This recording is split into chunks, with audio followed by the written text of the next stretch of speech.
I'm an executive committee member of Human Rights Educators USA. For those of you who might be unfamiliar with the organization, Human Rights Educators USA is a network dedicated to building a culture of human rights by providing an innovative forum for human rights practitioners and supporters to learn, network, and exchange expertise within the HRE community. We actually currently have a new opportunity coming up. It's the Edmund Summer Fellowship. It includes mentoring and human rights learning opportunities for young leaders, 18 and up. The deadline is March 29th, and if you're interested, we will post the link in the chat. So for this event, one of our committees is called the Training is Action Series, or TAAS, and they will be kind of facilitating this event. So TAAS is a committee that runs virtual training events and workshops where individuals can explore tactics for human rights action and also education. Our next TAAS session after this one is on March 25th, and it's on voting rights and a response to voter suppression. If you're also interested in that, we will post the link in the chat as well if you want to learn more about the committee and also the event. So for today's event, it's co-sponsored by the Office of the UN High Commissioner for Human Rights, Amnesty International, Soka Gakkai International, and in December of 2023, the multimedia resource Changemakers, Stories of Young Human Rights Educators, was launched by these co-sponsors. And this research aims to inspire and empower young people to advocate for human rights causes. And as you'll hear more about later in this meeting, the research, it shares the stories of 7 amazing individuals, 3 of which you will get to hear from today. And this event, in light of International Women's Day, which, as you may know, is March 8th, a lot of our stories and discussions today will be focused on empowering youth to promote gender equality. Gender equality really lies at the heart of human rights, but there are great disparities that persist globally. So we hope today that we can come together to shine a spotlight on this vital issue, understanding that achieving gender equality is not only just a goal in itself, but also a prerequisite for building a more just world. So for today's event, we're going to start with a video screening and then go into an interactive discussion with the educators. And after that, we're going to move into a Q&A session. We'll start with questions from the chat, and then after, we will ask you all in the audience to use the raise hand function on Zoom. And so that being said, feel free to ask any questions that may come up when you're listening to all of these amazing stories. We are so excited, and thank you all for joining us today. We are also extremely grateful that our educators, Dexy, Sufyan, and Aizat, could join us today, especially with the difference in time zones. And we really can't wait to hear from you all.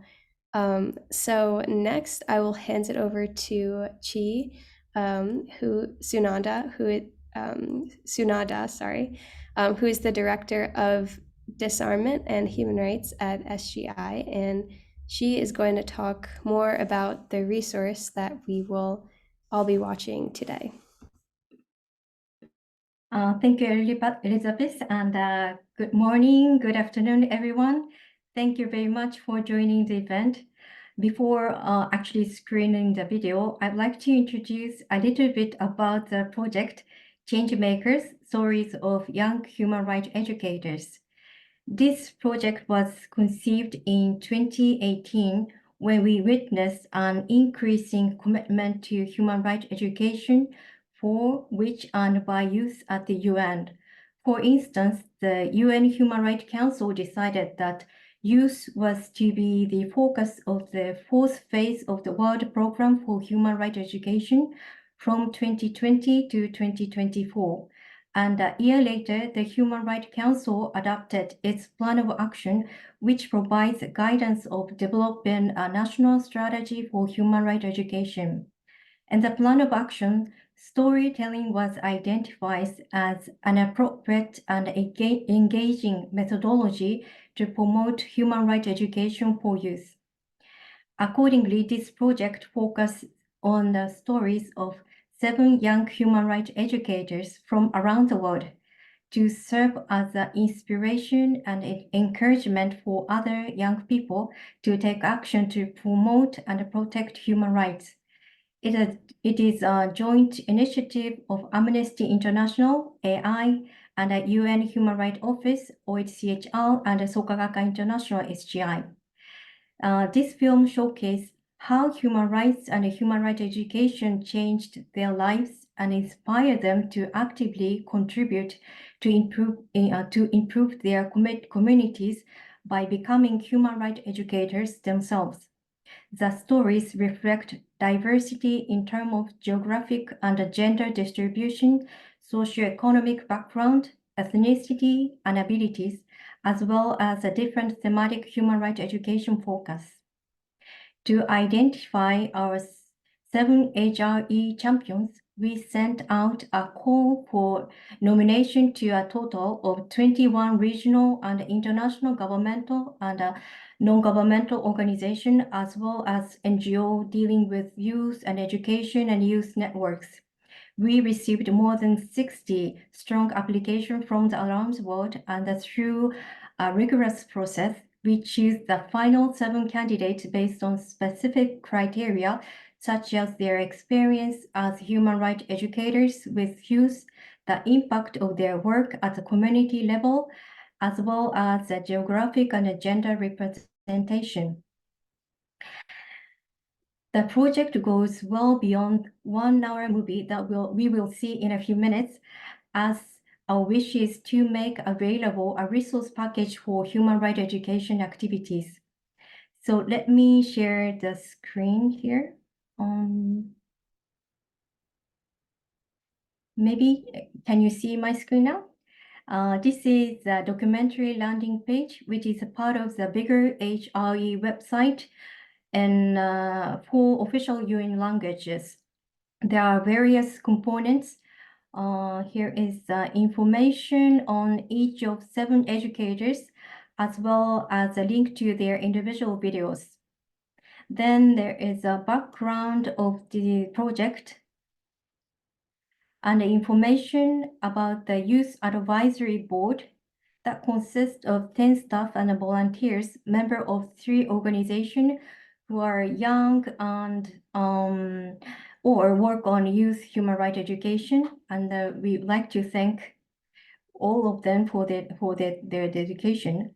And it also tells about our filmmakers, principal picture, and a number of resources here, including a related question for discussion to support those who may consider the organizing of the screening event. The rest of the page here is a documentation of the series of online conversation with our 7 educators that we have organized in 2021 to 2022 for them to share about their work and to build awareness around this project. Those conversations are documented here with a link to each recording, from the first one in December 2021 featuring Irfan from South Africa to the 7th conversation 1 year later with Marcelina from Samoa. In total, more than 500 people from various continents participate in this conversation series.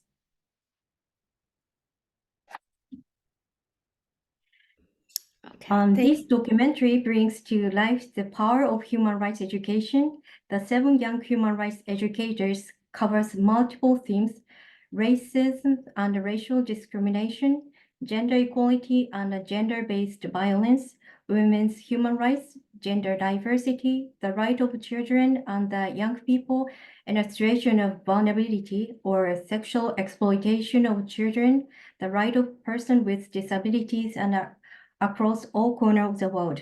These amazing young educators, three of whom you will meet soon, demonstrate the power of education to strengthen understanding and action for human rights, especially gender equality. Thank you. Thank you so much, Chief, for giving us some more background on the video that we'll be watching shortly. Before we get into that, I do want to introduce our three educators who have joined us today to you all. So to give you a little bit more background on the amazing work that some of these individuals have done. First, I would love to introduce Dexty Shosik, who is a dedicated human rights educator and passionate human rights activist from Serbia. Her work centers around combating gender-based violence, specifically sexual violence. Her impact is evident through her work with the program SOS Girls Corner, which she helped co-establish. And in 2022, this program won a With and For Girls award.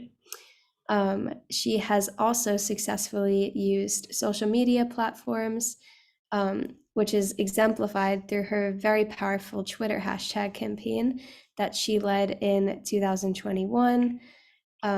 This ended up, she had over 21,000 women join her. So really incredible work. From 2018 to 2020, she also served as the Serbian ambassador for the Women Against Violence of Europe network, or WAVE. And I've heard, and I can already tell just by watching the film, that she is truly a passionate advocate for change. So we are really so excited to have you. Yes. And then next, our second educator that you will all get to hear from is Soufiane Hanani. He is a human rights activist from Rabat, Morocco. He is trained as a doctor in molecular biology at the Faculty of Medicine and Pharmacy at Hassan II University in Casablanca.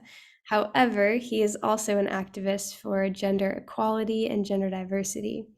He focuses on sexual freedom in Morocco, especially issues related to masculinity.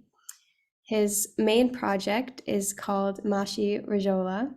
It is a groundbreaking podcast that is centered around the unequal roles of men and women and the promotion of positive masculinity in Morocco. In 2019, he became a laureate of the Arab Foundation for Freedom and Equality Social Change Program. He is also, additionally, from 2018 to 2019, served as the ex-vice coordinator of the Youth Advisory Committee at Amnesty International Morocco. Again, truly incredible work. Thank you so much for joining us today. We really are so excited to hear more about all of your amazing work. So last but definitely not least is our third educator who will be joining us, Aizat Raslanova, who is from Kurdistan. She is focused on women's human rights. She is an esteemed civil rights activist and is also the executive director of IDEA Central Asia, which is a regional youth organization that's dedicated to promoting empowerment and rights advocacy. She is also a pivotal member of the Council for the Rights of Women and Children at the Kyrgyz Republic, which is the country's parliament. She is deeply involved in promoting women's rights within both the formal and non-formal education sectors, which has included artwork. So she's explored topics of sexism and victim blaming through various forms of multimedia, charcoal, really anything you could think of. So again, welcome to all three of you. We are so honored that you were able to join us today.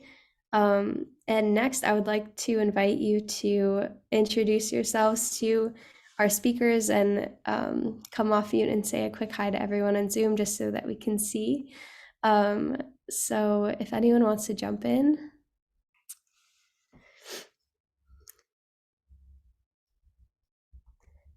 maybe we can start with Dexy and then Sufyan and then Isa, if that works. Yeah. Thank you, Elizabeth. Thank you, everybody, for coming here today. It's an honor to actually speak with somebody who is from different continent and with, different countries and share our experience. I'm Dana Deksić. I am from Serbia. And as Elizabeth said, that's everything that I do. But my primarily focuses are on sexual violence towards girls and women. And now lately, because of the situation in the world, and especially in Eastern Europe and Serbia, I'm more engaged with fighting for democracy and fighting against hate speech and against myths, stereotypes about nationalism, and like gender, like war criminals, because it's really big topic now in Serbia that our politicians are actually saying, oh, war criminals are amazing, and we are here to say no. As Elizabeth said, in 2021, I started the hashtag I didn't report with the reasons why I didn't report violence that was directed towards me, even though I had all the, free legal support, psychological support. I had support networks, and I worked with victims of domestic abuse, but I wasn't sure enough to say to anybody, oh, but this happens to me now, not before I knew all of this. And that was a year where a lot of famous women in Serbia actually stood up to talk about violence that they endured, but they reported it then. And the question that was asked all over the media by the people in the comments was, oh, but why didn't you report? You do this because of the fame. He is a famous person. You just want to, get started your career with it. And I was like, okay, stop this. Now I'm going to tell you why I first didn't report, because I felt hypocritical, because I, shut up. And that's why I created hashtag I didn't report. And I said I didn't report because I was ashamed, I was embarrassed, and his mother is a lawyer. And in only 3 days, more than 21,000 women only on Twitter used the hashtag to speak about the violence that they endured, sexual violence mostly, but never reported it to anyone. And that happened only in 3 days. And I have to say that one of the biggest outbreaks of that hashtag is that we weren't silenced. 3 years afterwards, we are still there, we are still talked about. And most importantly of all, gay men started to speak about violence that happened to them. And that is the first time in Serbian history that gay men actually had an opportunity and felt encouraged enough, safe enough, supported enough to talk about this.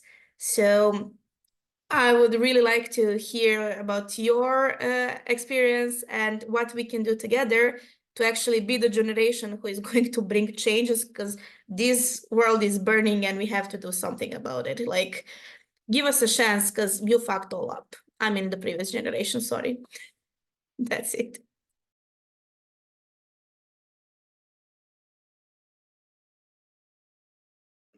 Thank you so much. Yes, that is amazing. Next, we'll move on to Sufyan, if you want to introduce yourself. Hello, everyone. Good morning, good afternoon, and good evening for everyone. I'm very happy to be here. I'm very glad and honored to be a part of this virtual event. Thank you for the presentation. So I'm Soufiane Enani. I'm from Morocco, and I'm the producer of Mashi Rojula. It's a podcast about masculinities. The topic or the fight of this podcast is to promote human rights, gender equality, and positive masculinities in Morocco.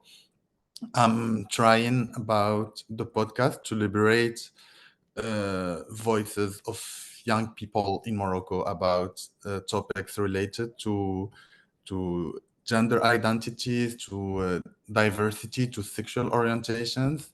And the idea behind it's like to destroy all the normative and patriarchal stereotypes in society.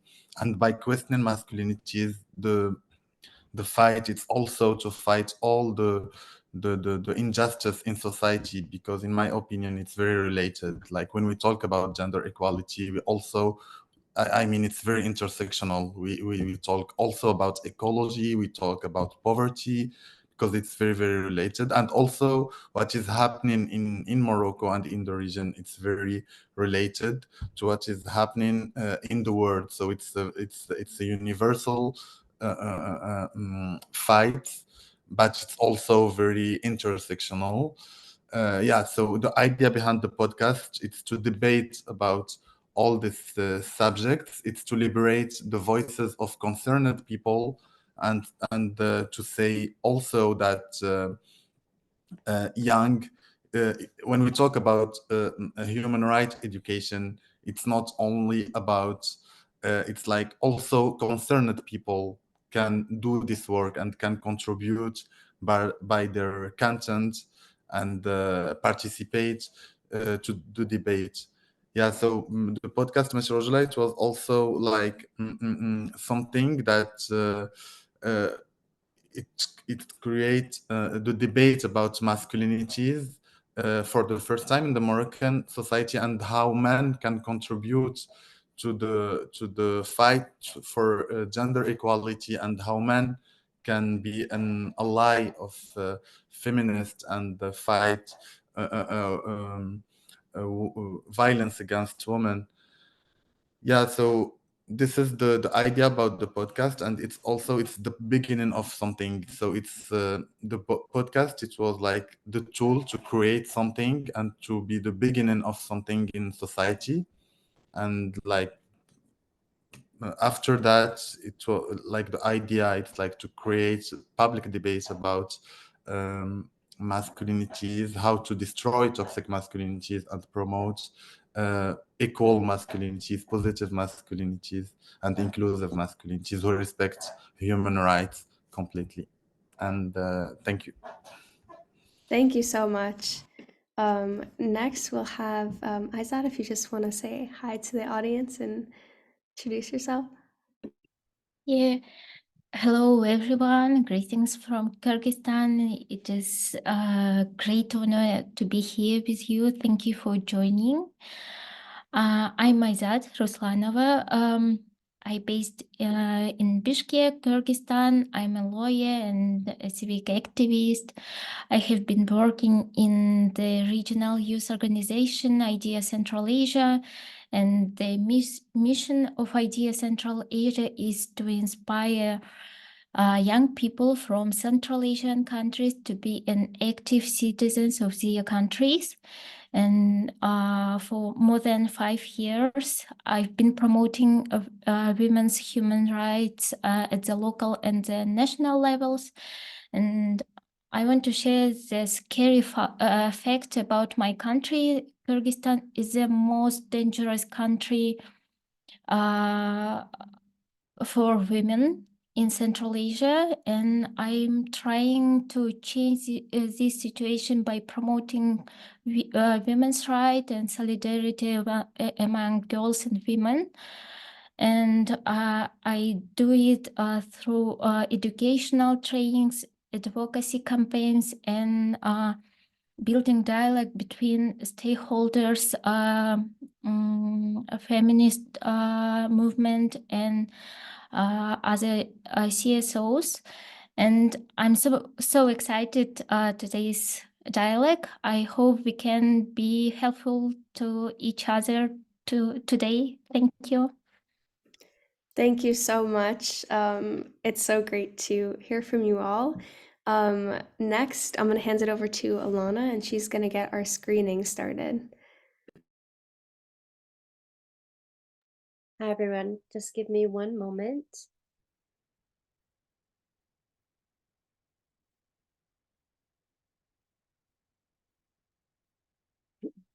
Kind of just wave to me or something if you can't hear. Here we go.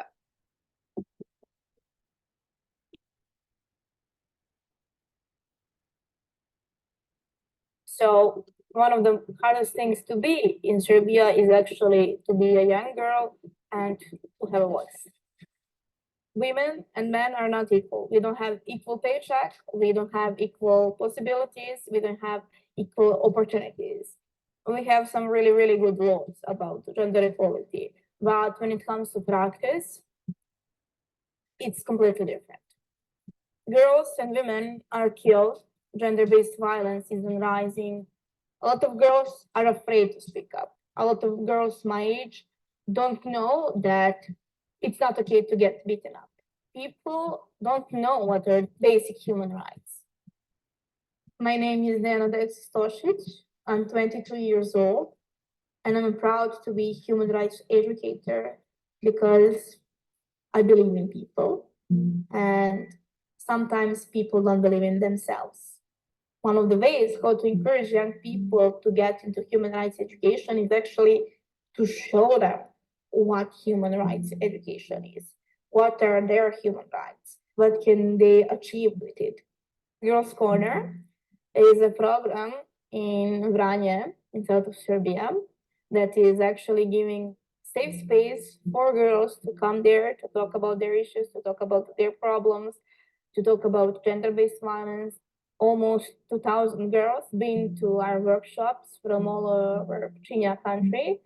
They felt safe with us to talk about the issues that they were having, to talk about their relationships, and to talk about the things, for example, what is going on in their house, in their home. Every Thursday, we had tea parties. We would have a jar with topics that girls were writing in, and on the end of each tea party, one of the girls would just like pick one of the subjects and said, okay, next time we are going to work on, for example, reproductive rights and reproductive health. So next time we would bring an expert, for example, gynecologist or someone, and it was always a woman or a girl, to talk about reproductive health, and some of the educators were talking about reproductive rights. One of the best things about this Girls Corner is that teenage girls are working with teenage girls. They're talking with their peers, and their peers really understand them. And that's the amazing thing about peer education in general. When I was younger and less educated about this topic, I did not realize how important the topic of human rights is and how present it is in my everyday life. I have a feeling that I can handle some situations that I could not handle before. I'm feeling that I can help somebody also. Like if my friend is in trouble, or I don't know, something is happening in my neighborhood or in my country, I know that there is a solution for it, like based on human rights.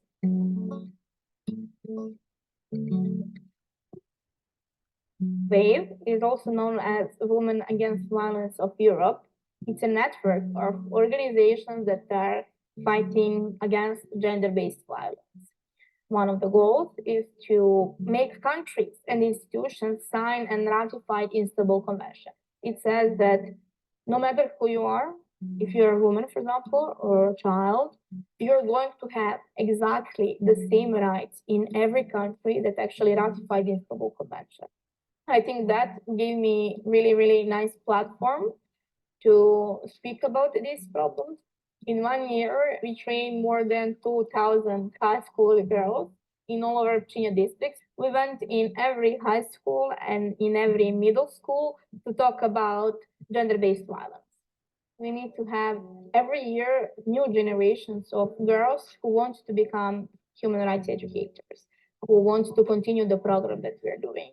We are passing the skills to new generations, to younger girls who are going to continue to work, or they are going to establish their own program with the things that they need. The only space to spread the word, to talk about things that matter, for example, for me, is social media. So things like Instagram, Facebook, Twitter, even TikTok. This one is the scroll of reminders for girls to know it's okay to do what is necessary for you. And if we first don't help ourselves, we cannot help each other. the message that we need to spread more. No, you're not alone. You're not alone in this, and we can help you. I'd like everyone to know that they have a right to raise their voice, to share their opinion and their stories. Every story needs to be heard. And when it comes to human rights, I would like everyone to know that it is an important topic and it's not that difficult, it's not philosophical, and it's easy to learn and got into this whole material, and it's easy to use it in your everyday life. I don't know about Serbia. I don't know about world, but I know that for a couple of girls that are out there, I helped them. I know that I helped one to report rape and to go and get the treatment for her mental health. And I know one girl who was in a really abusive relationship, and we worked for 2 years for her to get out of there, to literally rescue herself. And now she is educator and she is working with other young girls on the subject as gender-based violence. So yeah, I think maybe they're not the world, but I think I helped the world change for them at least.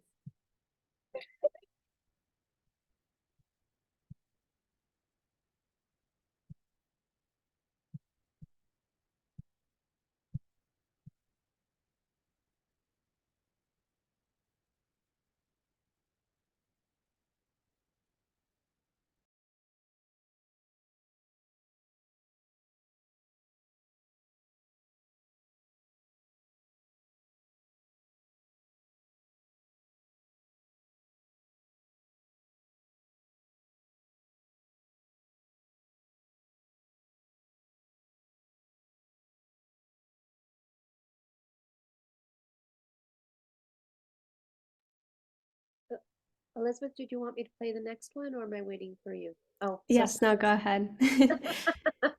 sorry. Give me a moment.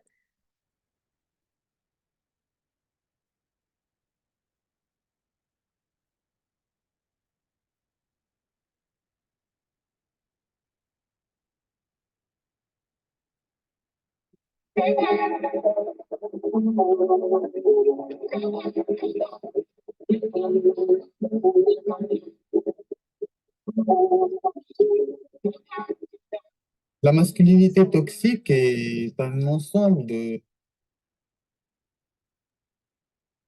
Alana, you need to share your screen. Yeah, one sec. I had a little difficulty here. Got it.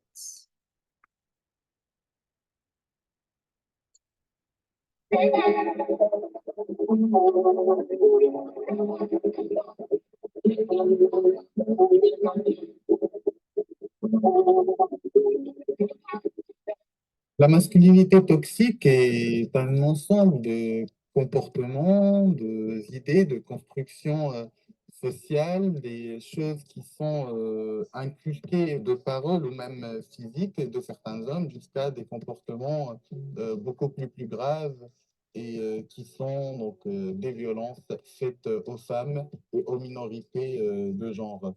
Il y a beaucoup de discrimination et c'est quelque chose quand même qui est très visible dans la rue, qui se présente sous forme de harcèlement sexuel dans la rue, c'est-à-dire ça suffit de marcher dans la rue pour voir comment des hommes cis vont se permettre de harceler des femmes dans l'espace public. Il y a les violences faites aux femmes dans le cadre de la vie conjugale, mais aussi dans les espaces de travail, dans les universités. Je m'appelle Sofiane Finani, je vis au Maroc, à Rabat. Moi, je me souviens la première fois qu'on me parle de formation aux droits humains, je pensais que j'allais être dans une classe avec mon bloc-notes en train de prendre des notes sur ce que c'est les droits humains, etc., etc. Mais je me suis retrouvé dans des espaces avec d'autres jeunes, tellement différents de moi, mais qui me ressemblent. c'est magique. Et du coup, on se parlait, on se racontait des histoires, on faisait des jeux, des débats, etc. Et donc, ouais, c'était ça pour moi, Amnesty. Je crois que c'était une expérience qui m'a permis de faire ce que je fais aujourd'hui en tant que défenseur des droits humains. Petit à petit, je suis devenu aussi un formateur, un facilitateur. Il faut créer un environnement, une atmosphère pour ces gens et ces jeunes-là, pour qu'ils puissent s'exprimer. Parce que ces jeunes-là, avec lesquels nous travaillons aujourd'hui sur l'éducation des droits humains, sont les adultes de demain. Et donc, c'est eux qui créent le présent et le futur à la fois.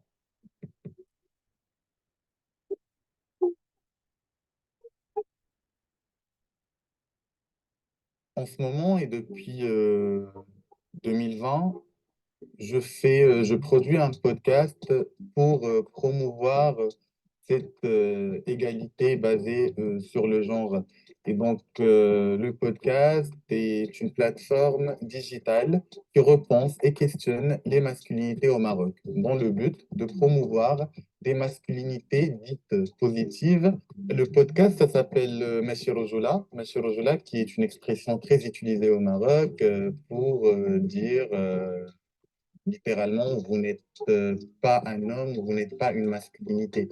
Et donc, l'idée derrière était de se réapproprier ce mot et donc lui donner probablement une nouvelle connotation de Marocains et des Marocaines qui s'expriment sur ce que c'est qu'être un homme pour eux et elles, mais aussi pour des experts et expertes qui travaillent directement, indirectement sur les masculinités. Et dans le podcast aussi, on retrouve des influenceuses et influenceurs, donc des personnes qui sont connues au Maroc, des personnages publics, qui s'expriment justement sur cette masculinité. Le podcast est en darija parce que c'est très très important pour moi de le faire avec une langue marocaine qui peut toucher et arriver à tout le monde, mais surtout pour pouvoir parler des questions qui touchent notre vécu ou nos expériences au Maroc. On est écouté par 70% des jeunes et je pense que les jeunes aujourd'hui aiment apprendre et écouter du contenu comme ça, qui est fait par des jeunes, pour les jeunes, pour parler des questions qu'on retrouve forcément qu'on retrouve pas forcément dans les médias classiques et traditionnels. Le podcast est un espace de libération de parole. Ce qu'on cherche à travers le podcast, c'est de créer une famille beaucoup plus grande, une famille qui partage et qui porte des valeurs universelles, et c'est-à-dire au sein de laquelle les gens ne se jugent pas, au sein de laquelle les gens se respectent, s'écoutent. My name is Zainab Rasiki. I am a Moroccan illustrator, and comic artist, and artist who defends women's rights and queer rights and the female body rights. There is so much toxic masculinity. There's so much problems about how men treat women. And when I met Sufyan, I just think that he's the best person to talk about such a topic because he represents the men who respect women, respect sexualities, respect the spectrum of genders. What he's doing is really revolutionary.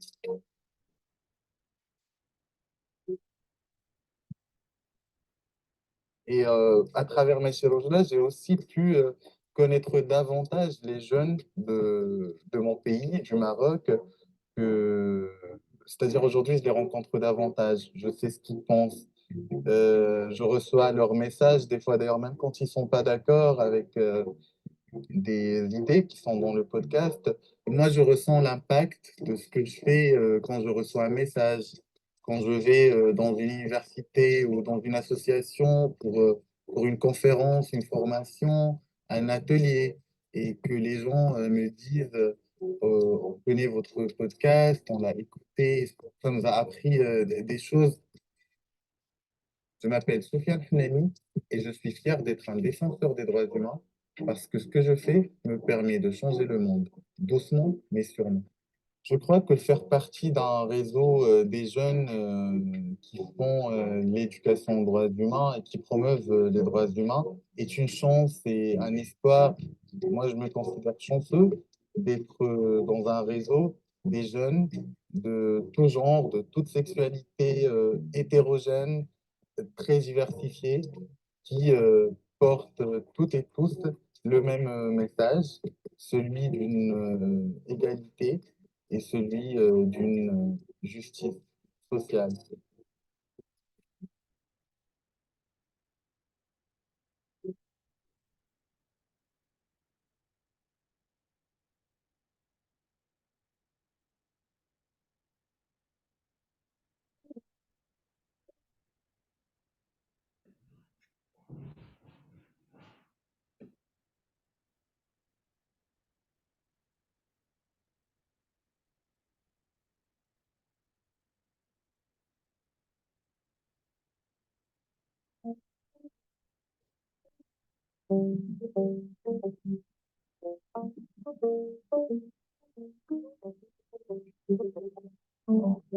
Привет, меня зовут Айзат Русланова, мне 25 лет. Я живу в Кыргызстане, в городе Бишкек. И вот слова такие, как права человека, гендерное равенство или феминизм, они воспринимаются достаточно негативно, потому что это все кажется таким новым для Кыргызстана. И если женщины начинают говорить о правах, то у большей части общества складывается такое представление, что у женщин станет больше прав, чем у мужчин. Я раб На самом деле это так сложно объяснить. Я реализую разные образовательные проекты для подростков из разных регионов Кыргызстана. И мы с командой обучаем их тем вещам, которым обычно не обучают в школе. Мы где-то собираемся, проводим тренинги, изучаем, какие кейсы есть, и рассматриваем, да, как можно.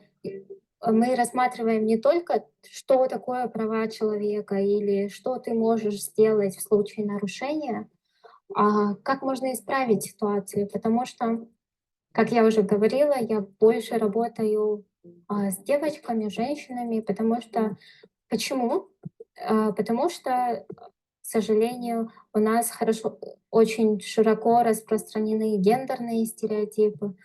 Иногда неправильно преподносятся какие-то религиозные ценности, которые могут нарушать права женщин. Поэтому я стараюсь работать больше с девочками, женщинами, которые достаточно часто подвергаются гендерному насилию, испытывают на себя харассмент, да, просто идя днем по улице.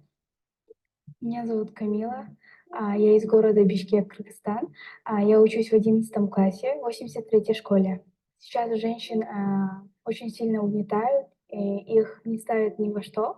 Из-за этого думаю, чтобы каждая женщина, каждая личность должна знать о своих правах о своих правах вообще в общем. А в школах это учат, как, по-моему, чтобы ребенок развивался и знал свое право и смог постоять за себя. Как я сказала раньше, не всегда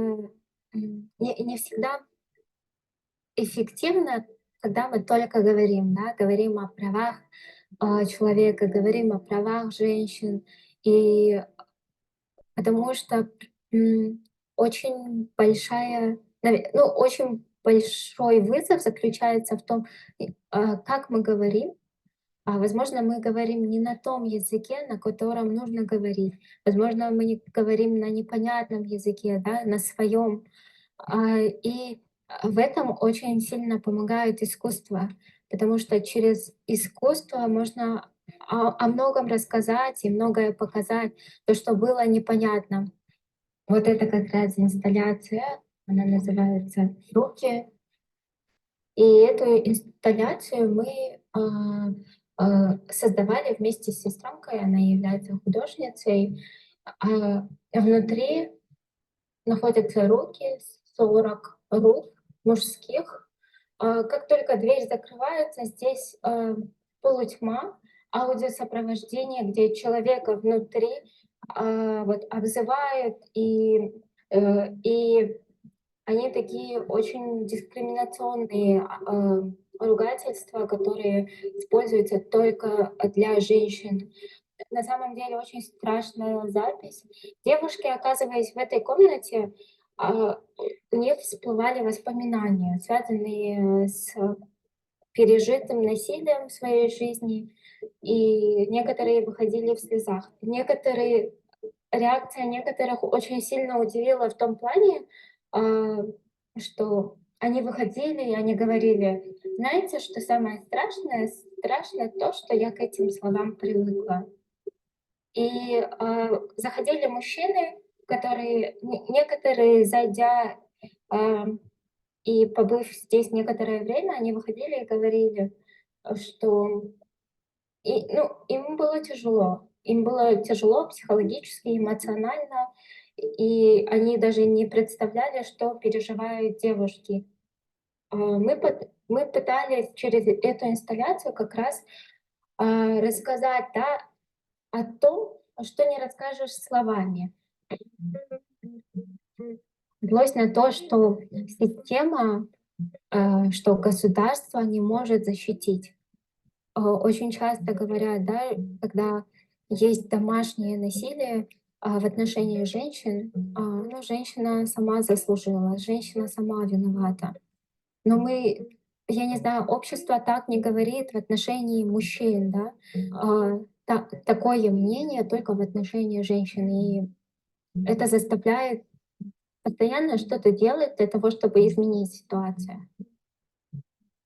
Поэтому знание прав человека и обучение правам — это очень такой мощный инструмент.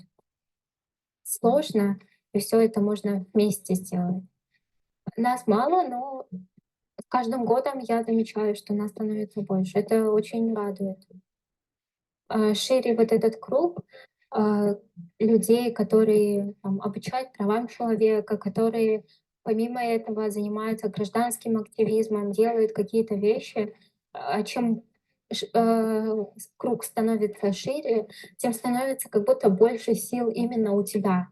Я горжусь, что я обучаю правам человека, потому что мы даем такой инструмент, очень крутой инструмент, с которым люди могут менять жизни людей, могут развивать свою страну.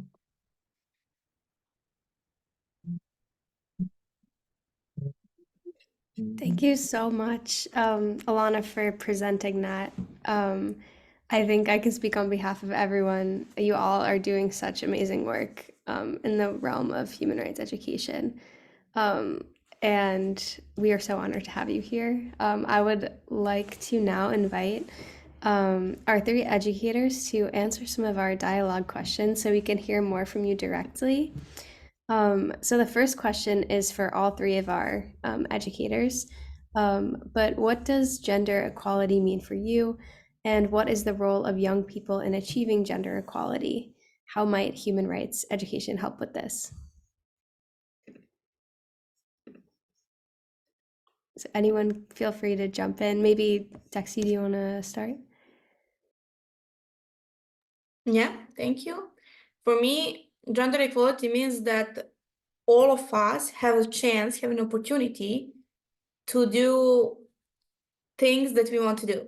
It means like women are 51% of the global population, and in most of the countries, women are 51% of population, but yet still we don't have the same rights, we don't have same opportunities.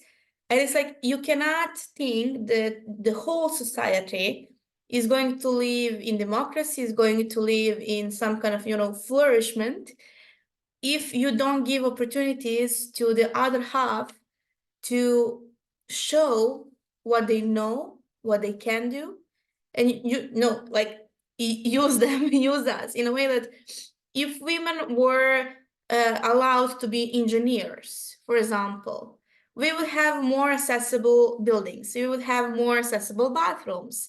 There is a really nice research about what would happen to airplane industry if women were the ones who had the equal opportunities to design, for example, airplanes. That you would have bigger seats because of, you know, women who are pregnant or strollers and things like that. So it means that we need to be equal, to have equal opportunities in you know, in a wish to involve, to be free at the end of the day. Because like I really strongly believe that if we are not equal, if we're not given exactly the same opportunities, doesn't matter, not just because of our gender, but all other issues that they try to divide us, such as race, nationality, religion, and things like that, then what do you expect?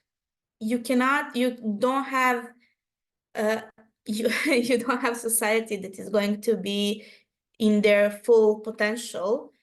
And if we're talking about what young people do in this, I think that the crucial role is on us. We are the new generation. I'm 25 years old, and I really want to say, like, I feel old, and I know that I'm not old, but like, it is crucial. We are a crucial generation to actually do something. In the 50s, 60s, 70s, something started. I mean, it started long before it, but it started, and in a way, they like kind of pacifies us. The whole generations, like, oh, you almost have the exactly same rights in most of the countries, but not all of them. So you just need to, you know, say, I'm fine, but we're not fine. We are completely not fine. If like the first dummy doll that was tested for a car was in last year, and that was why women have more, how do you say, more injuries while driving and in car crash. So we have to think about every of this, and it is our job and as young people to say, you know what? If you say that future belongs to us, then we have to be asked now what we want to live in what kind of world we want to live in 15, 20, 30 years. Don't do something without us, if it's about us. So I think we are the change, and we have to be the change that we want to see in the world. There is no other way. No matter what we're talking about. If we're talking about gender equality, if we're talking about nationalism, war crimes, fighting for democracy, fighting for LGBT issues, whatever we are talking about, we have to be involved, and we have to take matters in our own hands. And we have to fight it. It's just like we have energy. Older generations have knowledge.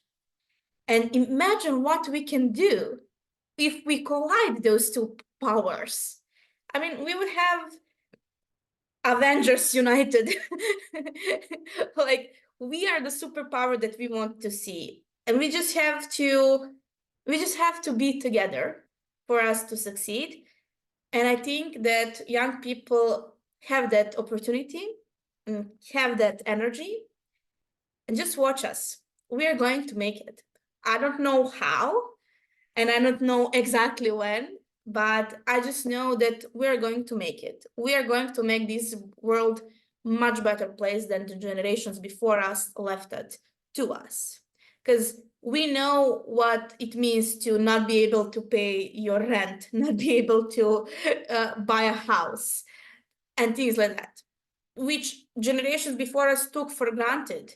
And I think we are, you know, learning from their mistakes, learning from our mistakes, and hopefully our generation is going to say, let the generations after us live without this kind of mistakes, and let's leave them the planet that is not literally burning on fire. Thank you so much, Dexy. I can speak on behalf of everyone. Your positive energy and your enthusiasm is contagious. Do Aizat or Sufyan, do you want to add anything?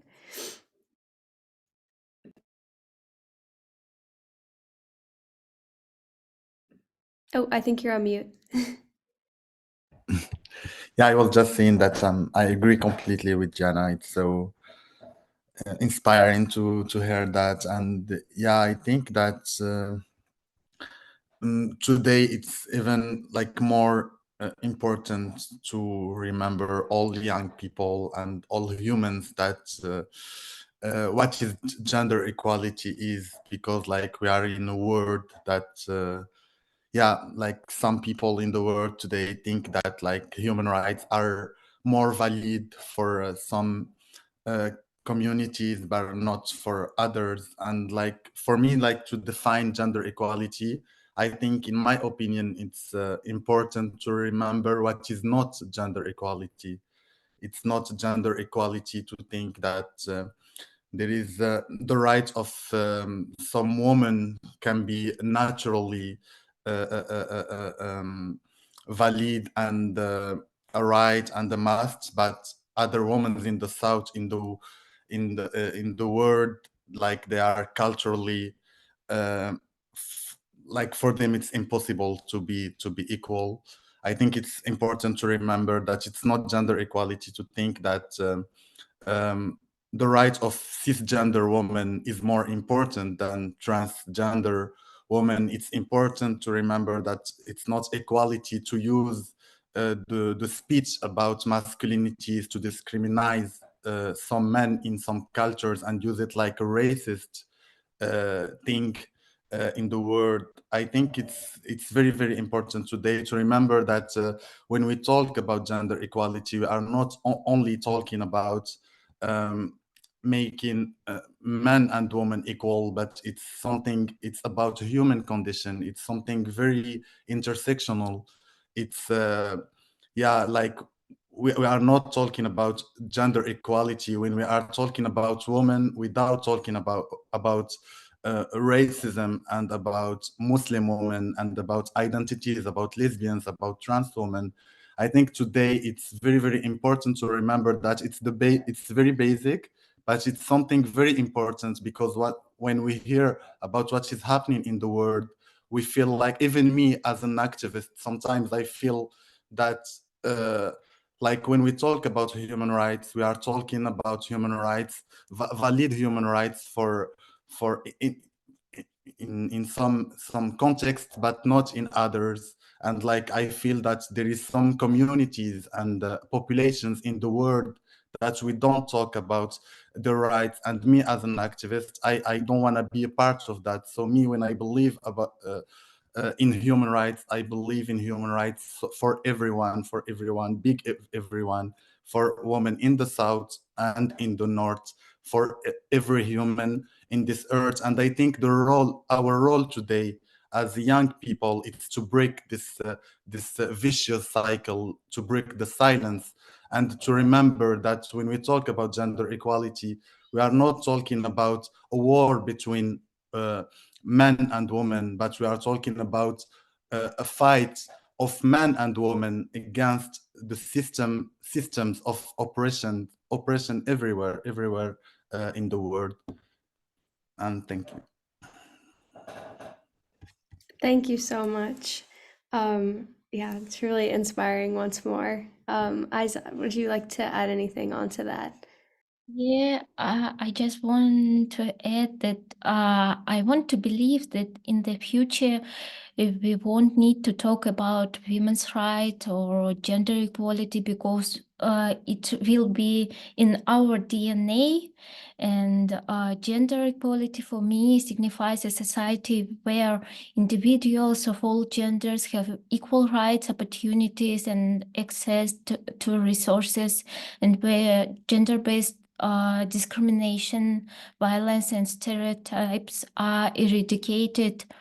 And gender equality is just a way to adjust and develop world, country, and society.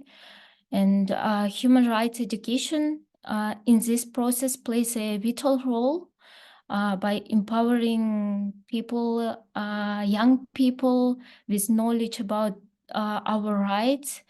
And I think it helps dismantle stereotypes and biases by promoting critical thinking and empathy.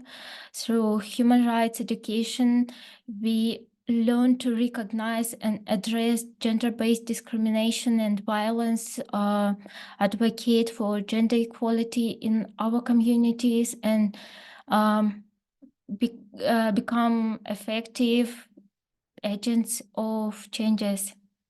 Thank you. Thank you so much. Next, we can go into some individual questions. So, Dexy, in your story, as we all saw, you highlighted the importance of peer learning with human rights education. I was wondering, why do you think this is important? Because it's, transferring knowledge to younger generations that are coming. It is really important because if we are talking only to ourselves and only to people that are in our community, then we are not spreading the story. We have to have pandemic, I'm sorry for using this word, but we have to have pandemic of peer rights educators and human rights educators and human rights in general. And I think it's important because we have the really widespread of people to reach. For example, one of the reasons why we made us as Girls Corner is because the organization that was part of it worked with women who are victims of domestic abuse. And we noticed that they don't want to report violence because they're going to say most of the times, what can I do with my children? But we say, but your children are the ones who have to get out from this household. They're the victims also. And we noticed that in sometimes women started to speak about my daughter made me do it. My daughter made me come here or pick up the hotline. And we were like, okay, if we cannot have influence on mothers, on aunts, or on our neighbors, we can influence as young girls, as a teenagers, high schoolers, on our friends.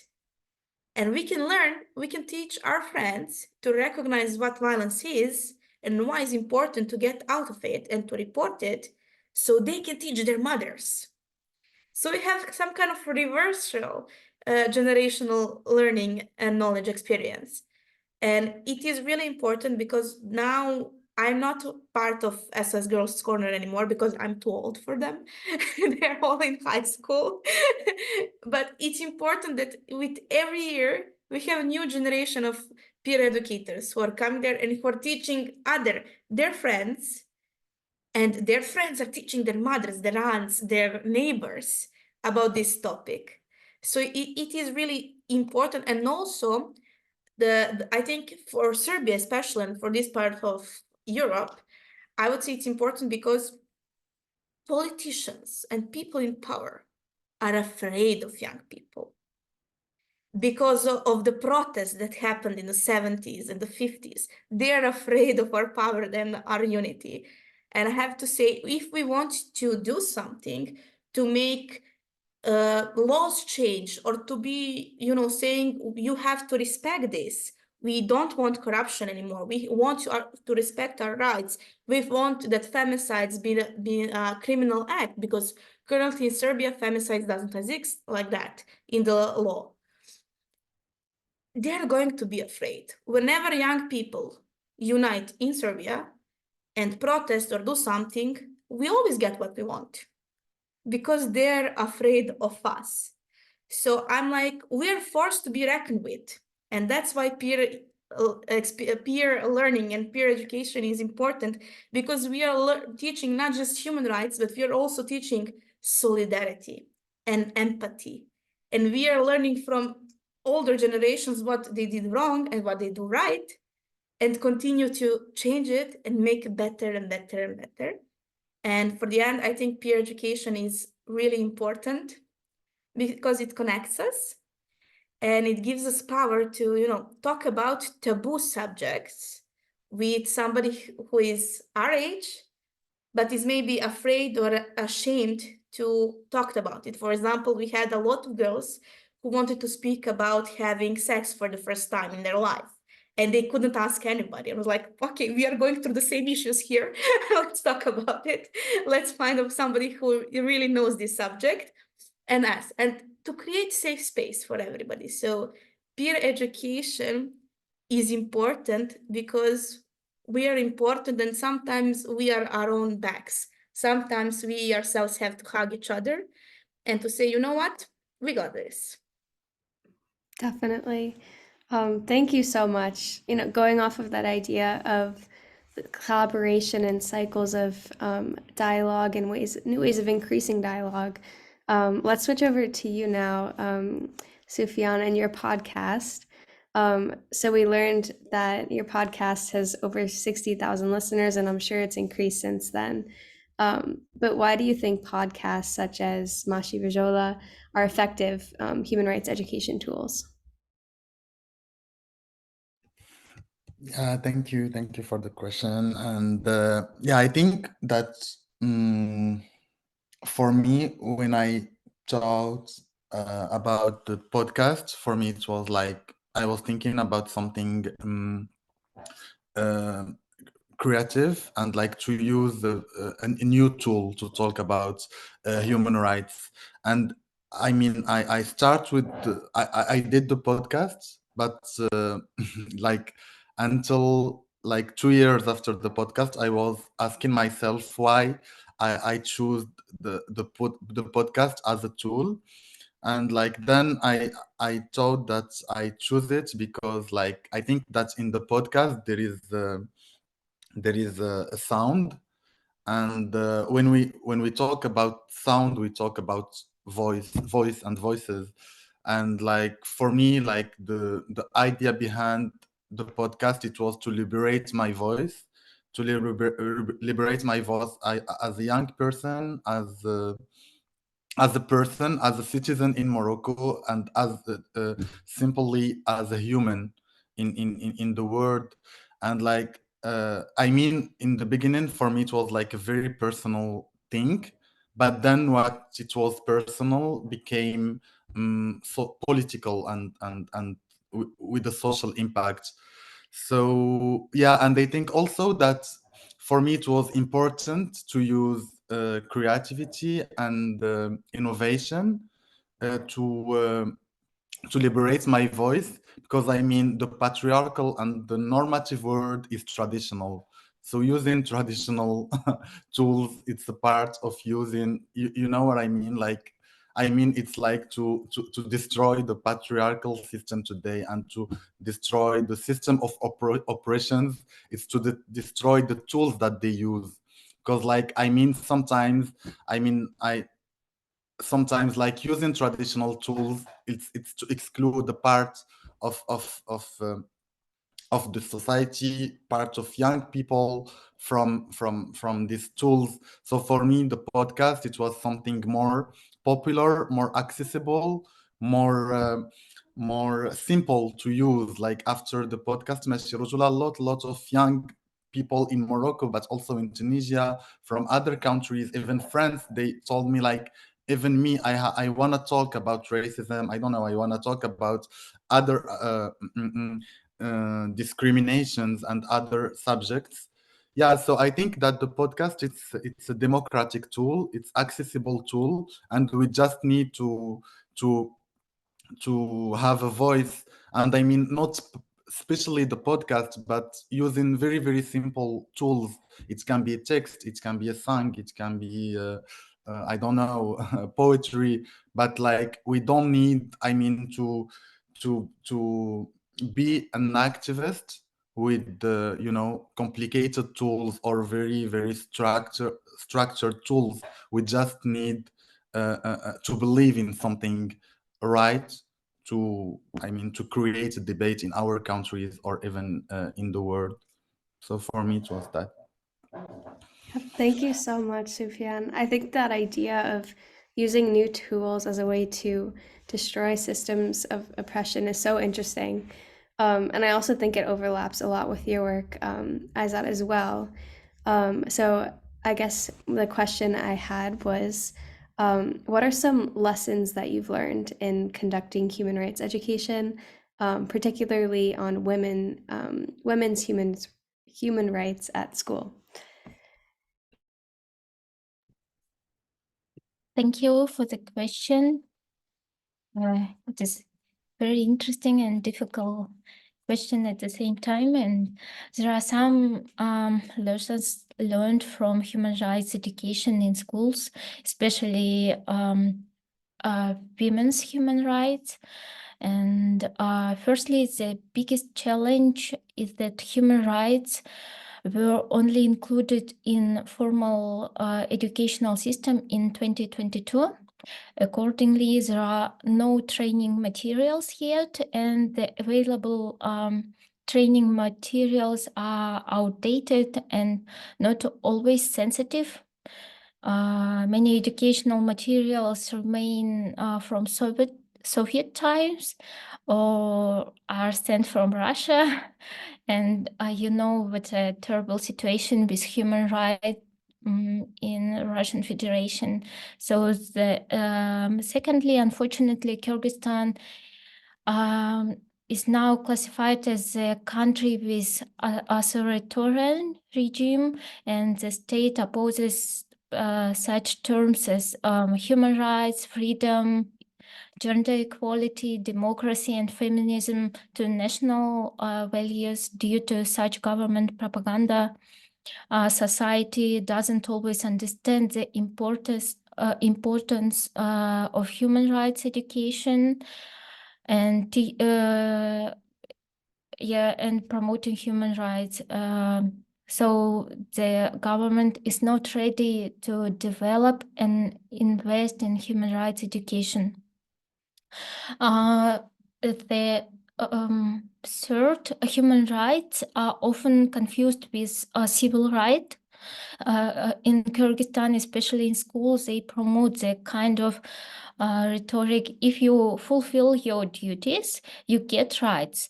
If you don't, then you can't get any rights. And therefore, for example, the illegal detention of activists during the peaceful march on March 8th was not perceived by society as something negative, and on the contrary, society spoke out that the activists violated public order and promoted values that destroyed national values. And the last thing I want to share is to explain the value and absoluteness of human rights. I refer to real cases occurring in my country. For example, here is one of the high-profile stories. In 2019, a girl named Burulai was kidnapped by a man to force her into marriage. And the man and Burulai were found and taken to the police station. However, Burulai and man were left alone in the in one room, and returning to the office, the police found the girl dead. And for several years, the Burulai's family sought justice in the court. Unfortunately, there are many such cases in Kyrgyzstan, and without analyzing real cases and stories from Kyrgyzstan, especially on women's human rights, society doesn't recognize the importance of human rights and gender equality. So, yeah, that's all. Thank you, Aizat, for sharing that story and really emphasizing the importance of human rights in Kyrgyzstan and also worldwide. Thank you to all of our 3 educators for your responses and giving us an insight into your world beyond the film. It was really great to hear more about your projects and the inspiration that went behind it. So next, we're going to transition into a Q&A. So everyone in the audience, during this time, you can feel free to direct some questions to our educators about anything you're curious about.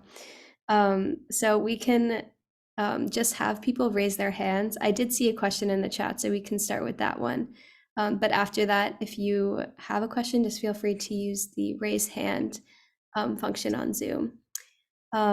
So the first question I saw was from Arfan, and he would like to know what should be done now to solve the problems of people with disabilities. If any of you, any of the educators want to begin. I am victim. I am Alpha Swift, my country, the Bangladesh. Thank you. And I am the autism. I'm a speechless. My story is very sad. Wallah. Then I am to text the please. Thank you.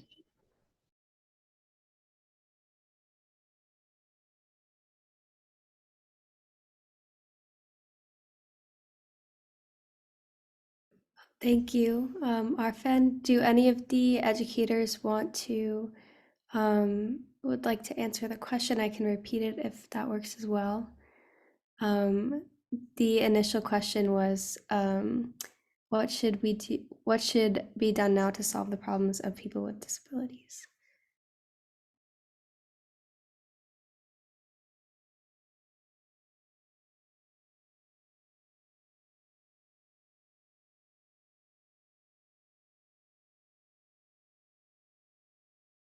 I think that if it's if there are educators comfortable with answering that, if it's out of your field or field of expertise, if anyone has any resources for Arfan to look into, add them to the chat, you know, so he could download them.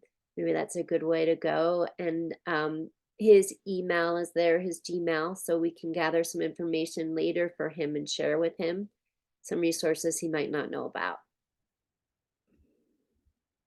Thank you, Arpan, so much for sharing. Thank you. Thank you. Yeah, Yeah, I will just try maybe to answer in very general way. And Arfan, thank you so much for your question. And yeah, I think it's like actually the question of disabilities. It's very related to all the questions of to gender equality actually, because I think in inclusive, equal, and diverse world, actually there is no priorities. It's like it's about thinking about a world where all the questions, where all kind of discriminations are priorities, and like yeah, all the voices are legitimate, and the question of disabilities, it's very related to the question of gender equality when we talk about I mean, women, about the economical discriminations and all the other. It's actually very intersectional question. So what I want to say is like when we are fighting the patriarchal world, we are fighting all kinds of discriminations. We are fighting this idea of priorities in human rights, and we are making all the voices and all the fights equal. And thank you so much for your question, Arfan. And I'm adding you. Thank you, Sufyan. I would just like to add that a little bit like cliche, but unfortunately, I'm sure that you're not alone. That the things that happened to you happened to a lot of more people with disabilities in your country, in your region, in your city, and that strength is in the numbers. So make allies, make groups of people to see what everything is an issue and what do you want to change. And I know for us as an activist, we are almost only really vocal, really loud, but if we want to have systematic change, we also have to be really smart, and in a way to go slowly but surely to know exactly what we want.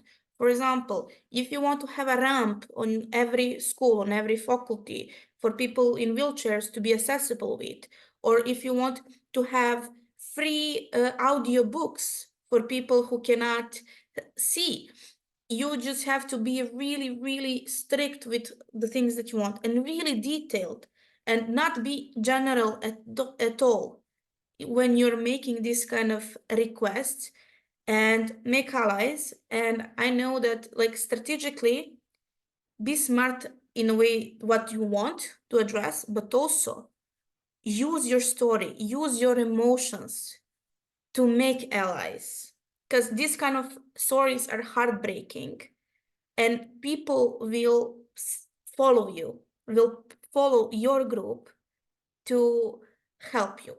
And I really hope that you're going to succeed.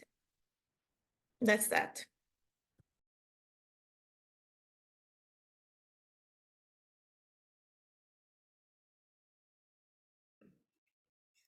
Thank you, Dexy, for the response, and Arfan as well. I believe a couple, Paulina and Ruth, have pasted in some resources there that also look wonderful to look at. Thank you for also sharing your story. And I just want to re-emphasize what Dexy and Sufyan had said. Yes, and Lana, I think that quote is also very applicable. Use your stories and emotions to make allies. Yes.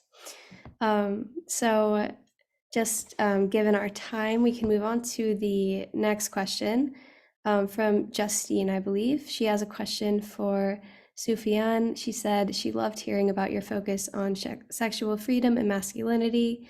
What are some effective strategies for encouragement to prioritize their mental health and seeking support when needed without stigma or judgment?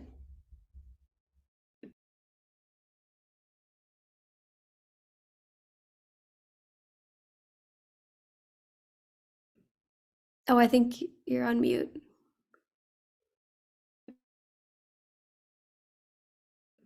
Sufyan, I think you're on mute.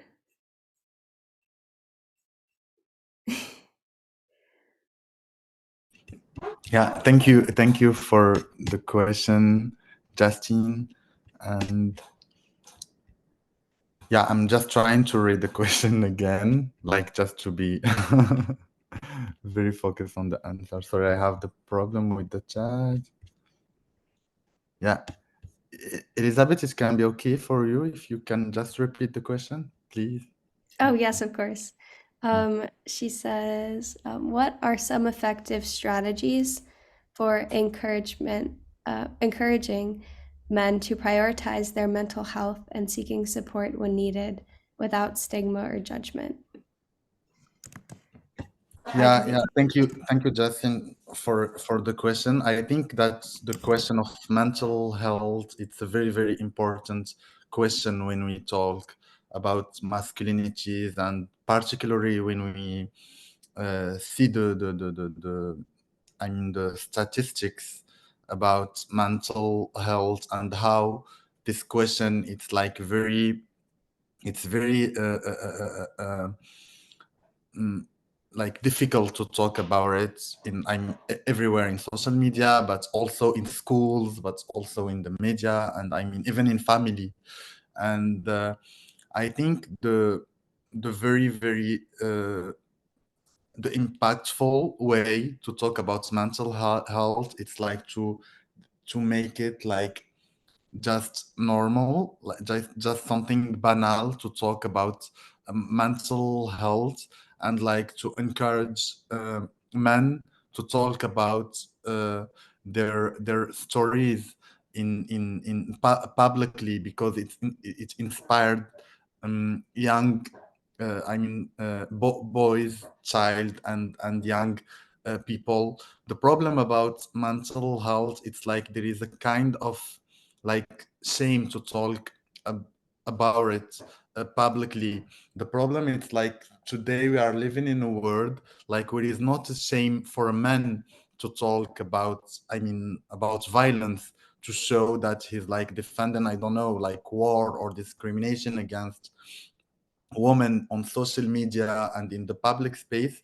But it's a shame to only say, to cry, or to say that's like, you know, I'm not feeling good, or I have problems. And for me, the best way it's like to just change the narratives, to make it just normal to talk about that. It's just, I mean, it's okay to cry as a boy or as a man.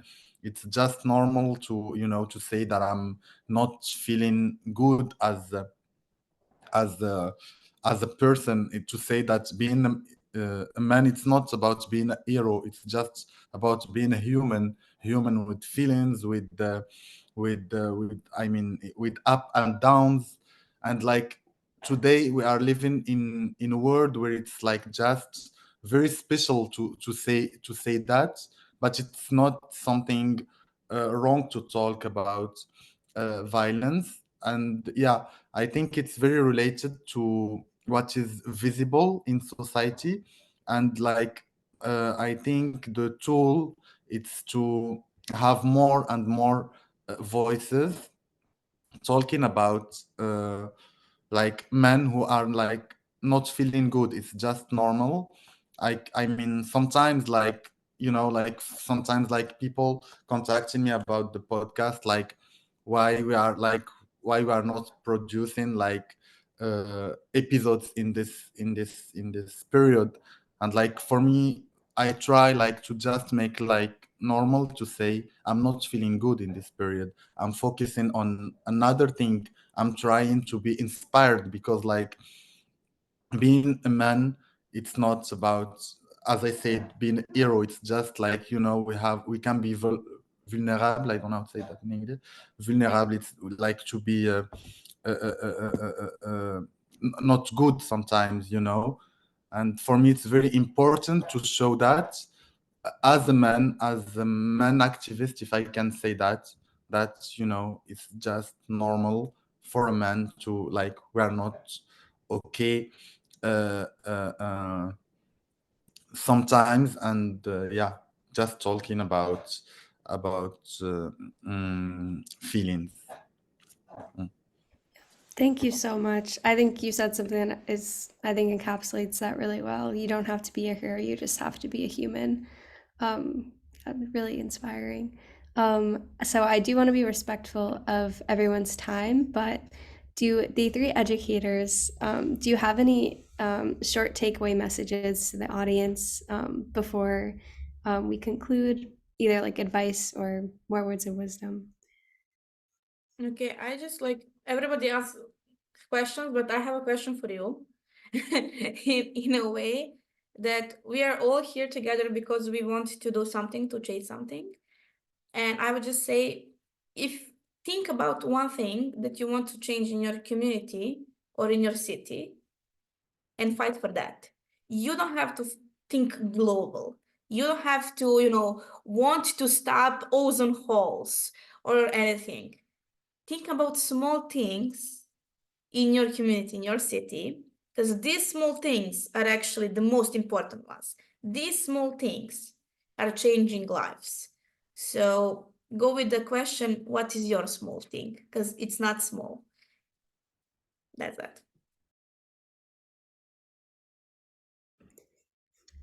Thank you so much. I think that is a wonderful way to wrap up our meeting and our session here. I just wanted to say a huge thank you to our three educators, Zexi, Sufyan, and Aizat, for everything you shared with us today. Your stories are truly incredible, and I think we all enjoyed your insights today greatly. I also really would love to express great appreciation to our co-sponsors, the Office of the UN High Commissioner for Human Rights, Amnesty International, and also Soka Gakkai International. Thank you for the support in making this event possible. And as I think they mentioned before, this film is actually, it features 7 stories. So you just heard 3 of them, but there are 4 more if you're interested in watching them or even rewatching these amazing individuals. We will share the link to the entire resource again. So again, thank you all so much for being here today, especially on a Saturday morning for some of you. I hope you all will carry on the spirit of learning and activism forward as we look towards a better future with gender equality and everything that we talked about here. So thank you all again. Yes, and I hope you have a wonderful day and a wonderful rest of the weekend. Thank you, Elizabeth, for moderating. Thank you. Thank you, Thank you, everyone. Lisa. Have a nice Saturday. Bye bye.